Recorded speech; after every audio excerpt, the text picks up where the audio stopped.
সাইয়েদনা ইব্রাহিম বললেন তালাক দাও, ইসমাইল তালাক দিয়ে দিলেন। ঘটনা মনে আছে তো, না ভুলে গেছেন? তালাক দিয়ে দিলেন, নতুন বিয়ে করলেন। 3 বছর পর আবার সাইয়েদনা ইব্রাহিম দেখা করতে আসলেন। আজকেও সাইয়েদনা ইসমাইল বাড়িতে নাই, বনে গিয়েছে শিকার করার জন্য। আজকেও সাইয়েদনা ইব্রাহিম এসে সালাম দিল, আসসালামু আলাইকুম। আজকে জাদুমাখা কণ্ঠে, মধুমাখা কণ্ঠে, সুরেলা কণ্ঠে একটা মেয়ে উত্তর দিল, ওয়া আলাইকুমুস সালাম। জিজ্ঞেস করলো কাইফা হালুকি ইয়া উম্মি, মা কেমন আছো? মেয়ে কয় আলহামদুলিল্লাহ আলা কুল্লি হাল, সব সময় আমরা ভালো আছি। সুবহানাল্লাহ কইবেন না? দিনকাল কেমন যায়? কয় খুব ভালো। খাবার দাবার কয় খুব ভালো। আপনি কে? আমার চিনবা না? মেয়ে বলে আপনারে আমি চিনতে চাই। এই মরুভূমিতে কেউ কোনোদিন আমাদের খবর নেয় না।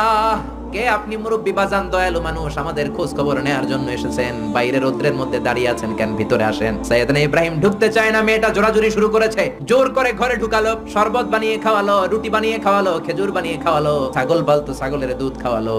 সাইয়েদনা ইব্রাহিম এই আপ্যায়ন দেখে চোখের পানি ছেড়ে মেয়েটার জন্য দোয়া করে দিল।